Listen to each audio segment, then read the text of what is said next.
No Saber Direito desta semana, você vai aprender os princípios basilares do processo penal, o inquérito policial, hipóteses de não persecução penal, audiência de custódia, flagrante e prisão cautelar. As aulas são com o professor Arthur Alexandre.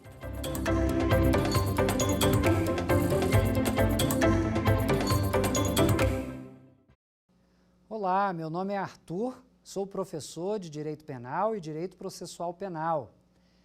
Vamos dar seguimento, então, àquelas questões referentes à ação penal. Nós começamos conversando na primeira aula sobre a base principiológica do processo penal, trabalhando aqueles princípios principais. Na segunda aula, a gente conversou um pouco sobre as características importantes do inquérito policial e a ideia hoje é que a gente converse um pouco sobre algumas questões referentes aos acordos de não persecução penal e à ação penal, dando sequência àquela ideia que eu trabalhei na aula anterior de que a gente pode dividir o processo penal em dois momentos distintos. O momento da investigação, traduzida no inquérito policial, e o momento da ação penal, traduzida no processo criminal. Na aula anterior, a gente trabalhou o desenvolvimento do inquérito policial, né? Viu como que ele será iniciado, os atos de investigação no seu desenvolvimento e encerrou, então, né, naqueles atos de encerramento do inquérito policial.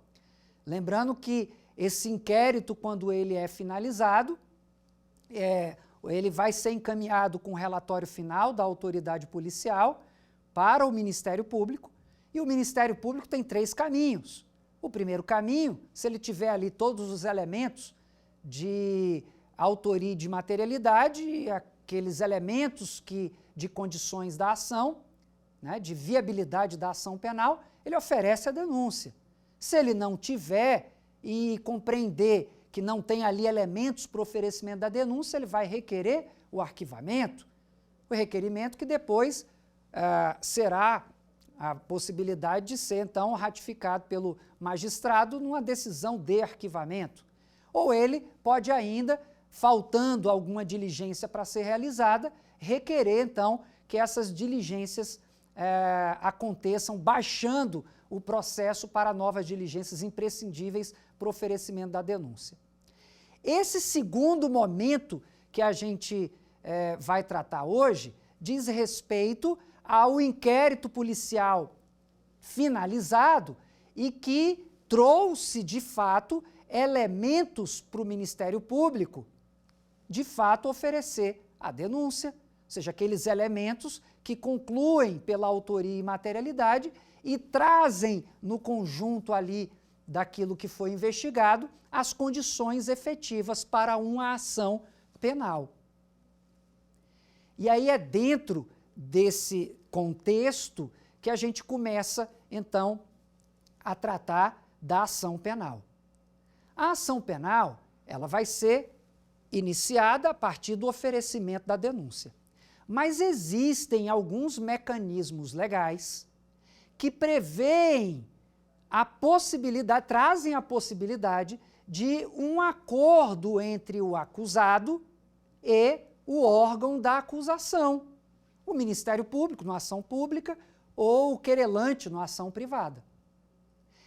Esses instrumentos, eles impedem o início ou o desenvolvimento da ação penal. Então, antes da gente falar da ação penal, é importante eu mencionar esses instrumentos e falar aqui brevemente sobre eles. A gente tem um desses instrumentos, a transação penal. A transação penal é um instrumento judicial previsto na Lei dos Juizados Especiais, que, como eu falei na aula anterior, é a lei que trata dos crimes de menor potencial ofensivo, entendidos crimes de menor potencial ofensivo como aqueles crimes cuja pena máxima não seja acima de 2 anos, ou seja, os crimes cuja pena máxima seja igual ou inferior a 2 anos.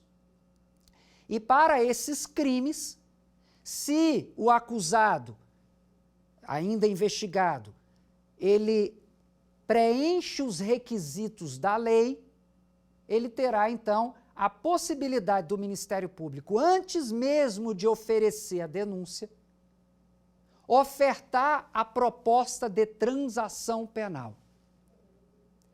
E aí o Ministério Público observa, preencheu os requisitos da lei para obter o benefício da transação penal, e preenchido esses requisitos, oferece a proposta, e se essa proposta for aceita, é condicionada, então, a não haver o início da ação penal ao cumprimento de determinadas condições. E aí o acusado, cumprindo essas condições, é encerrada o processo, a questão é encerrada sem que tenha havido sequer o início da ação penal, porque o Ministério Público não ofereceu a denúncia. Então esse é um instrumento. Outro instrumento é a suspensão condicional do processo. Também previsto e objeto da Lei dos Juizados Especiais, a Lei 9.099 de 1995, que no seu artigo 89 traz a possibilidade do processo ser suspenso mediante o cumprimento de determinadas condições. Nesse caso, diferentemente da transação penal, o Ministério Público ele oferece a denúncia.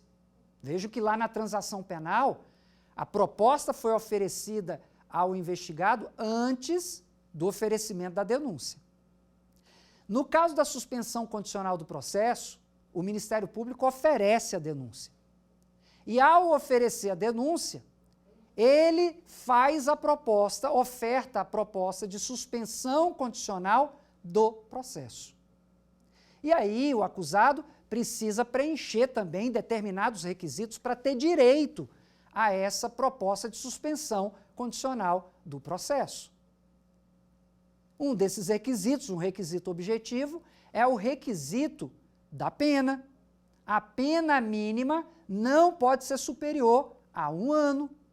Então, se o crime cujo o denunciado estiver respondendo à ação tem uma previsão de uma pena mínima não superior a 1 ano, ele vai então obter o direito à suspensão condicional do processo. Vejam que o Instituto ele fala de suspensão condicional do processo. Ele preenchendo os requisitos, o processo será suspenso pelo prazo de 2 a 4 anos, e nesse prazo ele vai ter que cumprir determinadas condições.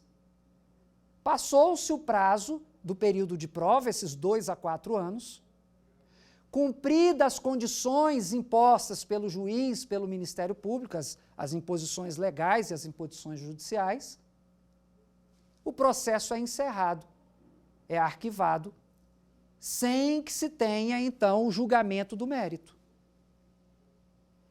Então, é a possibilidade que o acusado tem de suspender, então, aquele processo e ele não responda posteriormente por esse processo, sem ter uma decisão de mérito, se ele cumpre as condições impostas, definidas para a suspensão condicional do processo.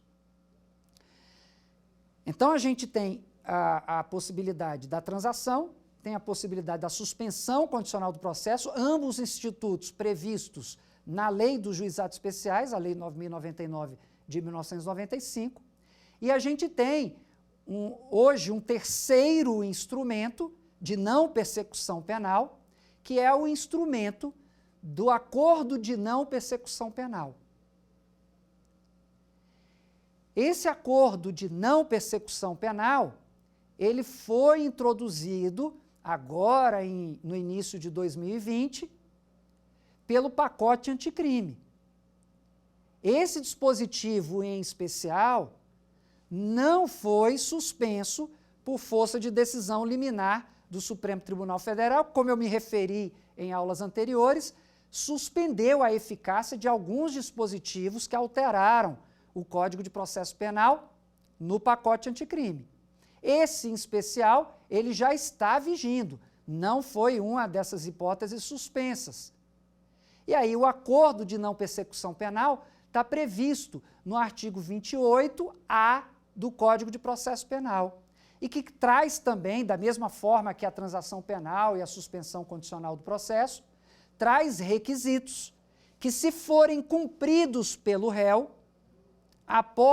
antes mesmo do oferecimento da denúncia, possa-se ter, então, com esse acordo, a não persecução penal, ou seja, o não oferecimento da denúncia.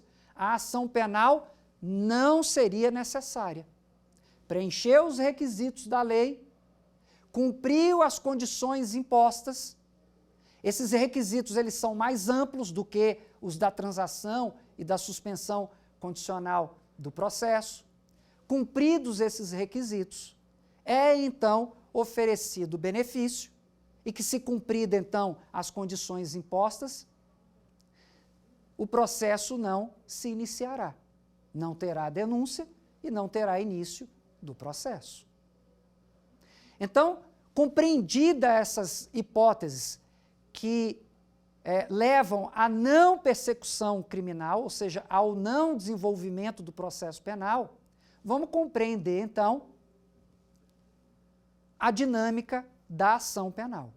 Então, a ação penal, ficou claro que ela vem após o primeiro momento, que é o momento da investigação policial. Ela é dispensável, mas ela acaba sendo a regra. Em casos extravagantes, em hipóteses pontuais, a gente não tem o inquérito policial, porque a gente viu na nossa aula anterior que esse inquérito policial ele é dispensável. Mas, de regra, a gente tem um primeiro momento, que é da investigação policial, e terá o segundo momento, que é o momento da ação penal. Essa ação penal, a forma como ela vai se desenvolver, vai depender de algumas circunstâncias. Vai depender se o crime que está sendo julgado, ou o crime cujo o autor esteja sendo processado, ele é um crime de ação penal privada ou um crime de ação penal pública. E aí a gente tem uma primeira divisão para compreender quais são as espécies de ação penal. A gente tem a ação penal pública e a ação penal privada. A ação penal pública, ela é subdividida em ação penal pública incondicionada, como o nome está dizendo, é uma ação penal sem condicionantes, e a ação penal pública condicionada, ou seja, a lei impõe algumas condicionantes. A ação penal pública incondicionada, o Ministério Público pode oferecer a denúncia sem precisar se preocupar com o entendimento da vítima, se a vítima quer ou não quer que essa ação penal se desenvolva. Já a ação penal pública condicionada vai depender do entendimento da vítima de querer ou não que essa ação penal se desenvolva. E aí, a lei vai trazer a informação de quando a ação penal deve ser entendida como pública condicionada. Quando ela traz a exigência da representação ou da requisição do ministro da Justiça. Então, a ação penal pública condicionada pode ser condicionada à representação da vítima ou à requisição do ministro da Justiça. São as duas condicionantes. E é a lei que vai trazer essa exigência. A lei vai dizer: esse crime se procede mediante representação. ou esse crime se procede mediante requisição do ministro da Justiça. A gente tem a representação por uma declaração informal da vítima, ou daquele que eventualmente represente a vítima. Não tem formalidade. A requisição do ministro da Justiça vai ser exigida para os crimes contra a honra do presidente da República ou de chefe de Estado estrangeiro. Então, são as duas condicionantes que a gente tem quando se fala em ação penal pública, que pode ser incondicionada ou condicionada à representação ou requisição do ministro da Justiça. Mas há também a previsão da ação penal privada. E aí, a ação penal privada também será determinada por lei. A lei vai dizer quando compreender que determinados crimes devem se dar pela iniciativa privada. Vai ter lá no texto da lei que aquele crime deve ser processado mediante queixa. E aí essa é a senha, então, para a gente compreender que a ação penal é privada. Então, vejam, a gente tem a ação penal pública e a ação penal privada. A ação penal pública pode ser incondicionada ou condicionada à representação. Quando vai ser condicionada à representação? Quando a lei disser que aquele crime se procede mediante representação. Ou condicionada à requisição do ministro da Justiça para os crimes contra a honra do presidente da República ou chefe de país estrangeiro. E a ação também pode ser privada. Quando eu compreendo que a ação pode ser privada? Quando a lei trouxer a exigência de que esse determinado crime se procede mediante queixa. E aí, se procede mediante queixa, é o ofendido que vai tomar a iniciativa da ação penal. Por isso que a ação penal privada, ela tem esse nome, porque ela não vai se dar por iniciativa do Ministério Público. Vai se dar por iniciativa do ofendido ou quem tenha condições de representar o ofendido.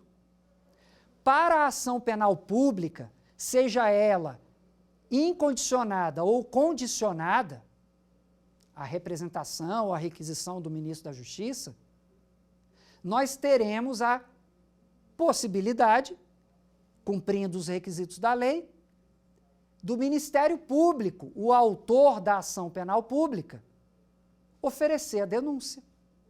Então, por intermédio dessa peça inaugural da ação penal, a denúncia, a gente tem, então, o início da ação penal pública. Então, vejam, a ação penal pública independe se ela é incondicionada ou condicionada à representação ou à requisição do ministro da Justiça. Cumpridas as formalidades legais, quem vai ser o autor dessa ação? O Ministério Público. Por meio do quê? Do oferecimento da denúncia. A ação penal pode ser privada. E aí, se ela é privada, a iniciativa é do ofendido, ou quem tenha condições de representar o ofendido. E aí, a ação penal privada, diferentemente da ação penal pública, ela será, então, iniciada pelo oferecimento da queixa-crime. Denúncia para a ação pública, queixa-crime para a ação penal privada. E aí, a gente tem uma terceira modalidade, que é a ação penal privada subsidiária da pública, prevista no artigo 29 do Código de Processo Penal. A ação penal privada subsidiária da pública, ela vai acontecer quando o crime que se processa essa ação é um crime de ação pública. Todavia, o Ministério Público, dentro do prazo legal, não ofereceu a denúncia, ou seja, não exerceu o seu mistério no prazo legal. E aí o ofendido pode fazer as vezes do Ministério Público, oferecendo a queixa-crime subsidiária da denúncia. Por isso que é chamada, então, essa modalidade de ação penal privada subsidiária da pública, porque o ofendido, ele toma o lugar do Ministério Público na ação penal, oferecendo a queixa-crime, numa ação penal que caberia a denúncia. Mas isso só vai acontecer quando o Ministério Público não oferecer a denúncia dentro do prazo legal. Ok? Então, a gente tem essa divisão estrutural, esquematizada da ação penal, com essas divisões apresentadas. E aí, compreendendo essas divisões, a gente já pode conceituar a ação penal. Meio pelo qual o Estado promove a tutela jurisdicional que apreciará a pretensão de punição do criminoso. Vejam que eu destaquei que é o meio pelo qual o Estado promove a tutela jurisdicional. Somente o Estado promove a tutela jurisdicional penal. Ela não pode ser exercida pelo privado, pelo ofendido, ou pelos amigos do ofendido, ou pelos parentes do ofendido. Não existe na nossa legislação a chamada autotutela, em que o ofendido tenta resolver a sua querela, o seu problema, privadamente. Aí, se a gente fosse estatuir dessa forma, teríamos um estado de caos, né, onde cada um, né, do jeito que entender melhor, vai promover a sua autotutela. E aí, por isso, que no direito penal, no direito processual penal, a tutela cabe somente ao Estado. E mais, no conceito que eu trouxe para vocês, vai haver, então, a apreciação da pretensão de punição do criminoso. Essa pretensão vai ser exercida pelo Ministério Público nas ações penais públicas e pelo ofendido, ou quem tenha condições de representar o ofendido, nas ações penais privadas. E aí, ainda dentro desse conceito, o Estado deve declarar, pois, a procedência ou improcedência da pretensão do Ministério Público ou do ofendido. Cabe ao Estado,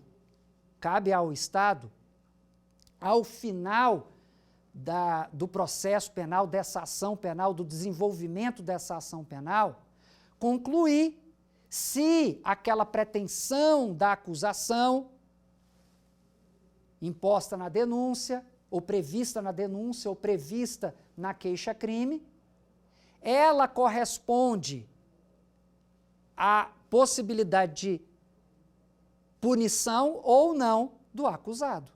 O acusado deve responder ou não por essa pretensão acusatória, ou do Ministério Público, ou do querelante.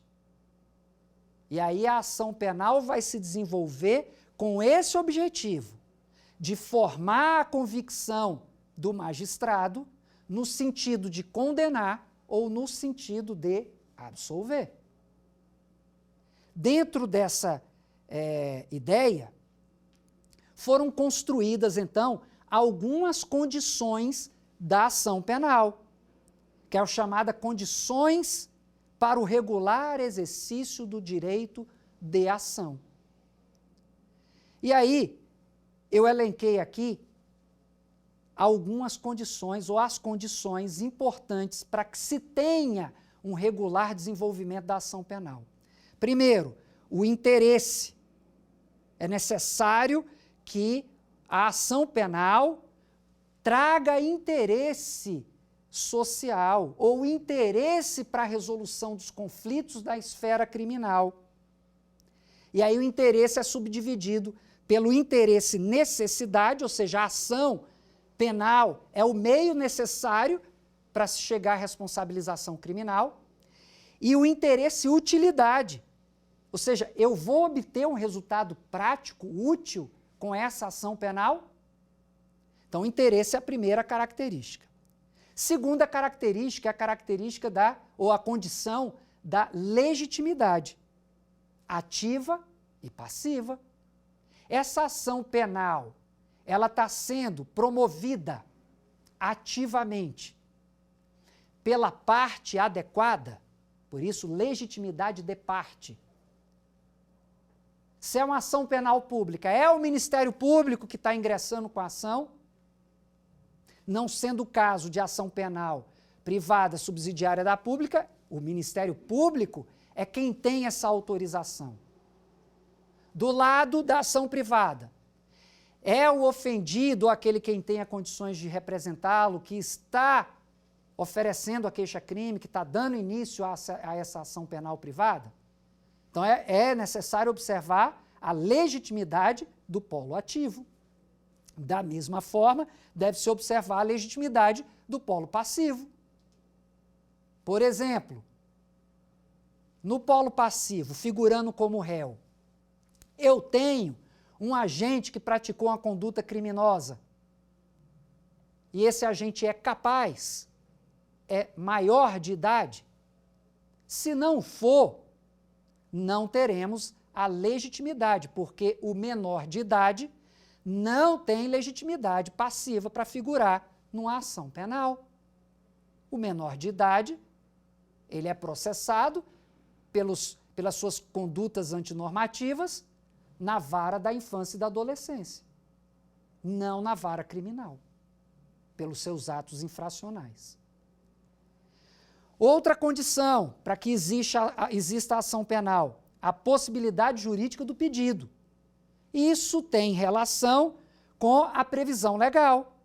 Há uma possibilidade legal prevista na lei para que essa pessoa, figurando no polo passivo de uma ação penal, responda a essa ação penal.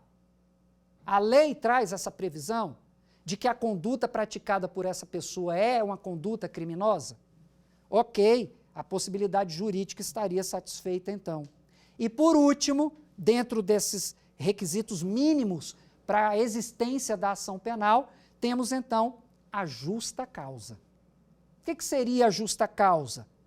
Elementos mínimos de procedibilidade referentes à autoria e à materialidade.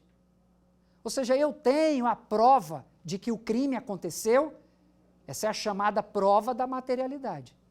E além disso, eu tenho indicativos mínimos de que aquele que está figurando no polo passivo, aquele que está figurando como réu ou como querelado, réu na ação pública, querelado na ação privada, há elementos mínimos que indiquem a sua autoria.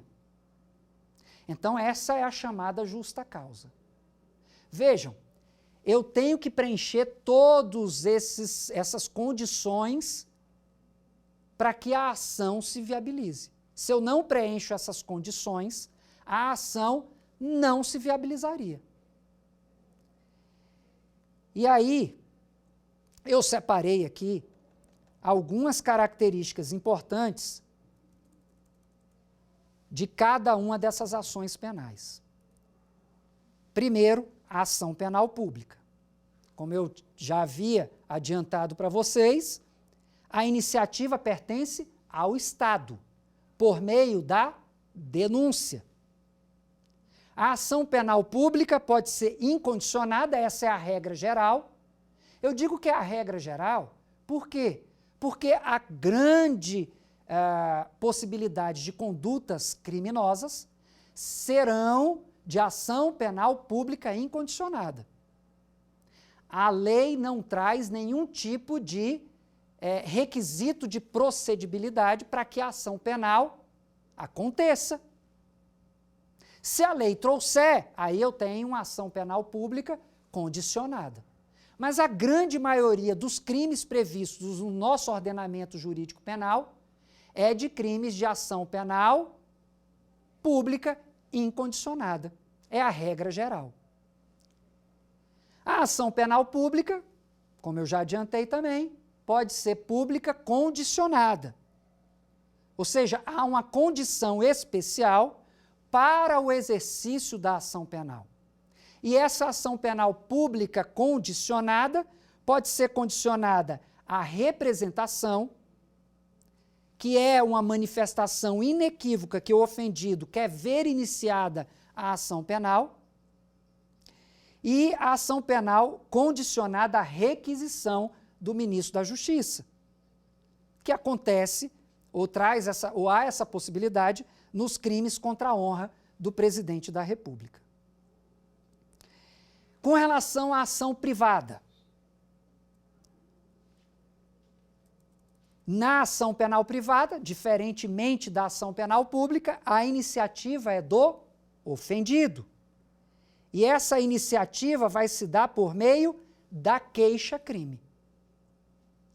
Se dá por meio da queixa-crime e ela é feita de forma, apesar do nome privada, pelos meios públicos. Porque, como eu disse inicialmente, a ação penal ela deve se desenvolver sempre dentro da estrutura do Estado, para que não haja a autotutela.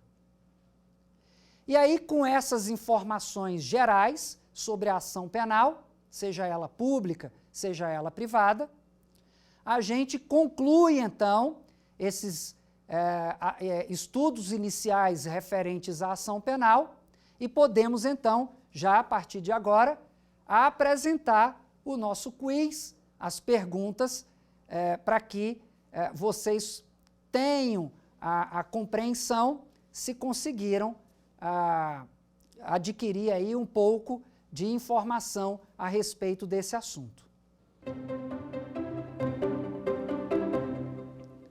A primeira pergunta constitui princípio da ação penal.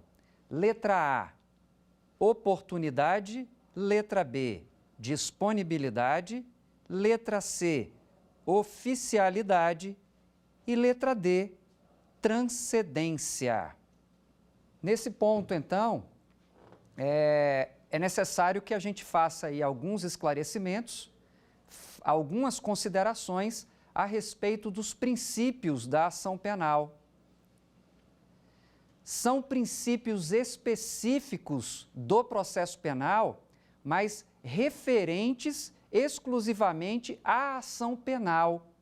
E esses princípios da ação penal, eles passam pela obrigatoriedade, a indisponibilidade, a oficialidade, a indivisibilidade e a intranscendência. Todos os princípios relacionados à ação penal dentro do contexto do processo penal. O primeiro deles, o princípio da obrigatoriedade, como o nome já indica, é a de que a ação penal ela é obrigatória quando estão presentes os requisitos necessários e suficientes para o exercício da ação penal. Não tem como se transigir no âmbito da ação penal pública com relação à ação penal. O Ministério Público, diante de uma ocorrência, diante de uma notícia de crime que aponta para a necessidade da ação penal, obrigatoriamente ele deve, então, iniciar essa ação penal por meio da denúncia. É a regra do artigo 24 do Código de Processo Penal. Na ação penal privada, não vige a obrigatoriedade. Na ação penal, a denominação é a da oportunidade. A ação penal privada, então, não é regida pela obrigatoriedade e deve-se, então, decidir, o querelante, ele vai decidir se ajuiza ou não a queixa-crime. Ou seja, vai passar pelo seu juízo de oportunidade. Se ele entende que é o caso de oferecer a ação penal, de oferecer a queixa-crime, dar início à ação penal, a gente terá, então, como consequência, a oportunidade no âmbito da ação penal privada. Temos ainda a indisponibilidade. A indisponibilidade, ela tem a ver com a obrigatoriedade. Uma vez intentada a ação penal, não pode mais o Ministério Público desistir da ação penal. É a mesma indisponibilidade que foi tratada na aula anterior, quando conversamos sobre o inquérito policial. O inquérito policial ele é indisponível para a autoridade policial, que é quem instaura o inquérito policial. Aqui na ação penal, o responsável pela ação penal, por dar início à ação penal, é o Ministério Público. E ao Ministério Público também a ação penal é indisponível. Isso quer dizer que o Ministério Público, apesar de dar início à ação penal, ele não vai dispor dessa ação penal. Uma vez iniciada a ação penal, ela tem que ir até o fim, ela tem que ter uma sentença, uma conclusão, e essa conclusão é feita pelo magistrado, na sentença. Então, o Ministério Público, ele dá início, ele não dispõe, ele não tem condições de interromper essa ação penal. No máximo, o Ministério Público pode pedir, requerer a absolvição do acusado. Mas ele não dispõe, vai aguardar, então, a conclusão do magistrado, que pode ou não acatar a manifestação do Ministério Público pela absolvição, se assim for requerido pelo Ministério Público. Na ação penal privada, não vige o princípio da indisponibilidade. Na ação penal privada, estaríamos diante da disponibilidade. O querelante, ao contrário do Ministério Público, ele pode a qualquer tempo desistir da ação penal. Outro princípio importante é o princípio da oficialidade.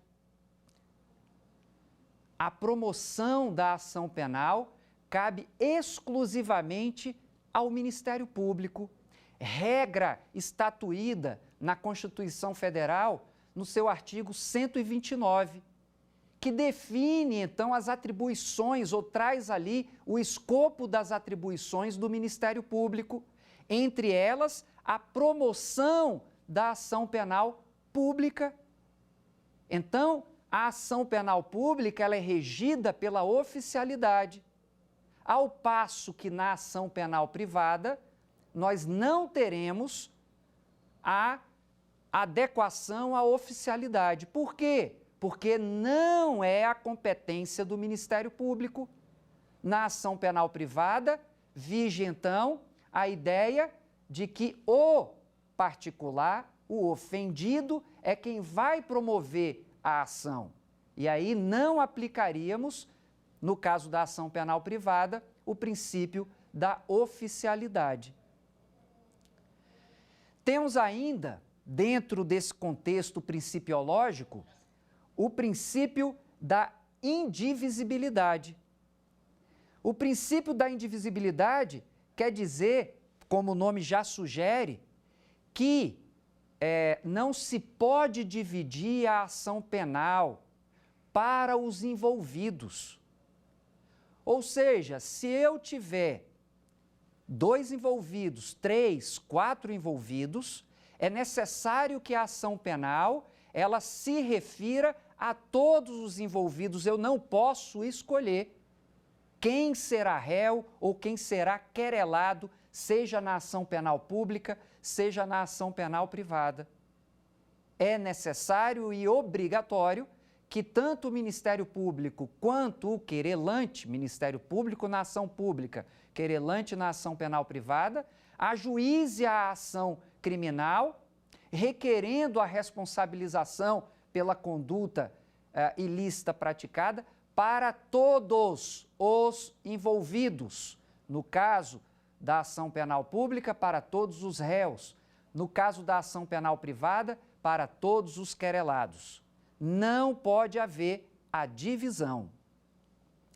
Por fim, temos ainda o princípio da intranscendência, que é mais um princípio constitucional, previsto no artigo 5º inciso 54 da Constituição, que traz a ideia da intranscendência, ou seja, de que a pena não pode, ou a ação penal não pode passar da pessoa do acusado. O acusado é ele que vai sofrer, então, as consequências da ação penal e somente a ele é que tem, então, a possibilidade da responsabilização criminal. Dentro desse contexto, envolvendo os princípios da ação penal, teremos, então, agora a oportunidade e as condições necessárias para responder à primeira questão. A resposta correta é a letra C. Constitui princípio da ação penal a oficialidade. Como foi dito, a oficialidade está dentro, então, do contexto de que a ação penal pública deve ser sempre conduzida e trabalhada no âmbito do Ministério Público. Na ação penal privada, como foi dito, vige o princípio da disponibilidade. A segunda questão do quiz é a seguinte: na ação penal privada, letra A iniciativa é do ofendido, mas o Ministério Público é quem será o titular, oferecendo-se a denúncia. Letra B, mostra-se imprescindível a representação do ofendido. Letra C, há a necessidade do inquérito policial. E letra D, a propositura se dará pelo oferecimento da queixa-crime. Então, você já tem condições de responder? Vamos lá, a resposta correta é letra D. A propositura se dará pelo oferecimento da queixa-crime. Não seria possível a letra A, porque o Ministério Público não pode ser o titular da ação penal privada. Também não seria a letra B, porque não há na ação penal privada representação do ofendido. E também não seria possível a letra C, porque o inquérito policial, uma de suas características, é a de que ele é dispensável, da sua dispensabilidade. Então, não há necessidade do inquérito policial. A terceira questão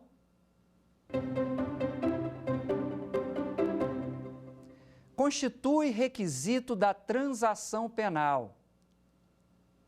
Letra A, pena mínima não superior a 2 anos. Letra B, pena máxima não superior a 2 anos. Letra C, assumir a culpa do crime. Letra D, 10 dias para réu preso e 30 dias para réu solto. Então, você já tem condições de responder a terceira pergunta? Vamos lá. A resposta correta é letra B, pena máxima não superior a 2 anos. Não poderia ser a letra A, porque a definição da transação penal está regulada pela lei dos juizados especiais e define, então, no artigo 61 dessa lei, os crimes de menor potencial ofensivo, cuja o parâmetro de definição para esses crimes regulados pela lei é a pena máxima não superior a 2 anos e não pela pena mínima. Não há necessidade de assumir a culpa do crime, que é uma condição do acordo de não persecução penal, mas não é condição ou requisito para a transação penal. E também não poderia ser a letra D, por quê? Porque nós estamos tratando de um instrumento, de um instituto de despenalização, para que não haja a ação penal. Então, a ideia é que não vincule qualquer requisito da transação penal com a prisão do réu, do acusado. Podemos, então, a partir das respostas que foram trabalhadas nesse quiz, fazer um pequeno resumo daquilo que foi trabalhado na aula de hoje. Nós trabalhamos, então, a divisão da ação penal dentro daquele contexto que foi explicado desde a aula passada, em que a gente tem dois momentos: o momento do inquérito policial, o momento da ação penal. O inquérito policial se encerra e, ao final, elaborado o relatório policial, é então esse relatório encaminhado para o Ministério Público. O Ministério Público, se tiver ali no inquérito policial todas as informações necessárias para o início da ação penal, ele oferece a denúncia. E esse oferecimento da denúncia estaria dentro do contexto da ação penal pública. E aí foi então explicado para vocês que a ação penal, ela se divide em ação penal pública e ação penal privada. A ação penal pública, ela é ainda subdividida em ação penal pública incondicionada, aonde não há nenhuma exigência de procedibilidade para a ação, e a ação penal pública condicionada, aonde se exige a condição de procedibilidade na representação do ofendido e na requisição do ministro da Justiça. Representação, como regra geral, a requisição do ministro da Justiça para os crimes contra a honra do presidente da República e de chefe de país estrangeiro. Por outro lado, nós temos a ação penal privada. Na ação penal privada, vai haver na lei, na regra legal, a exigência de que aquele crime que está sendo discutido é um crime que se procede mediante queixa. E aí vem então a senha para compreender quando que eu terei uma ação penal privada. Quando a lei disser que aquele crime, aquele tipo penal, se procede mediante queixa-crime. Qual é a senha para compreender que o crime é de ação penal pública condicionada à representação? Quando a lei trouxer a exigência de que o crime se proceda mediante representação.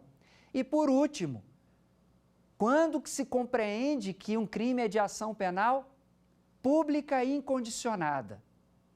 Quando a lei não disser nada, é a regra geral.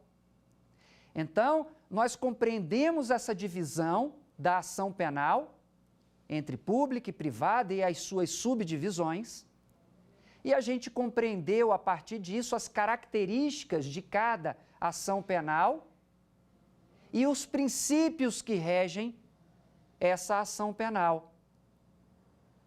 O princípio da oficialidade, da indisponibilidade, da obrigatoriedade, da indivisibilidade e da intranscendência. E, com essas informações, então, a gente completa o conjunto de informações básicas para a compreensão do tema ação penal.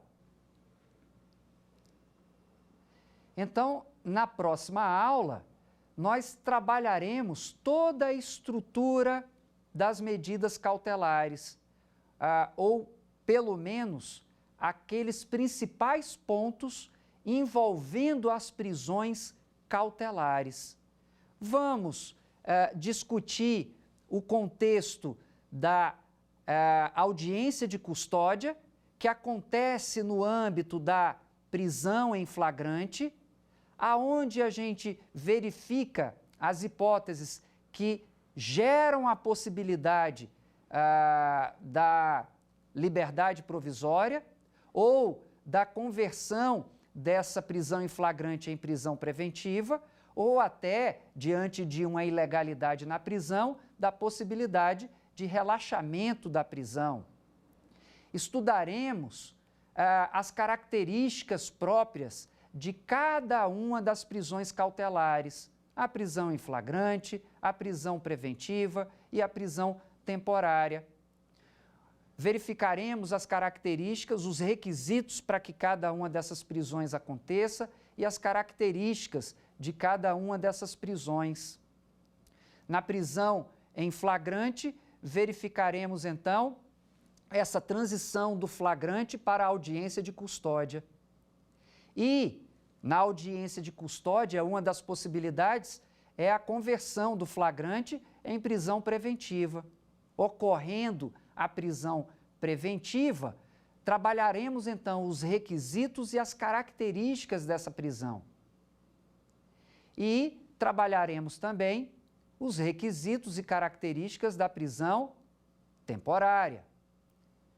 Vamos estabelecer a diferença entre cada uma dessas prisões. E por último, nós trabalharemos os pedidos de liberdade para cada uma dessas modalidades de prisão.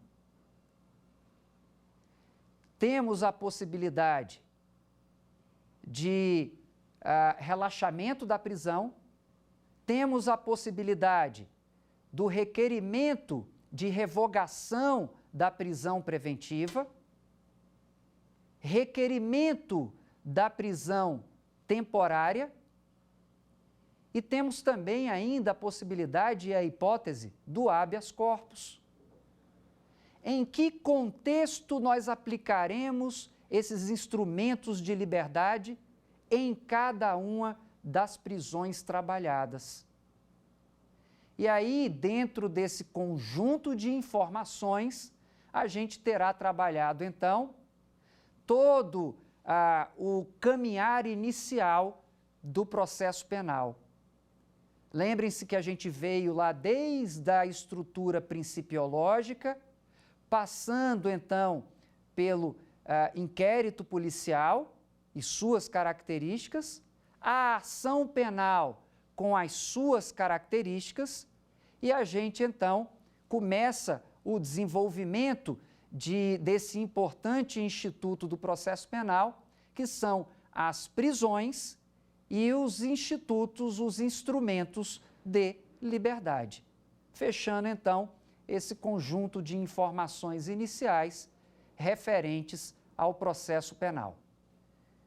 Finalizamos, então, mais uma aula, a nossa terceira aula, e aguardo vocês, então, na nossa quarta aula. Até lá! Quer dar uma sugestão de tema para os cursos do Saber Direito? Então mande um e-mail para saberdireito@stf.jus.br ou entre em contato pelo nosso WhatsApp. O número é esse que aparece na sua tela. Você também pode estudar pela internet. Basta acessar o site tvjustiça.jus.br ou rever as aulas no canal da TV no YouTube. TV Justiça Oficial.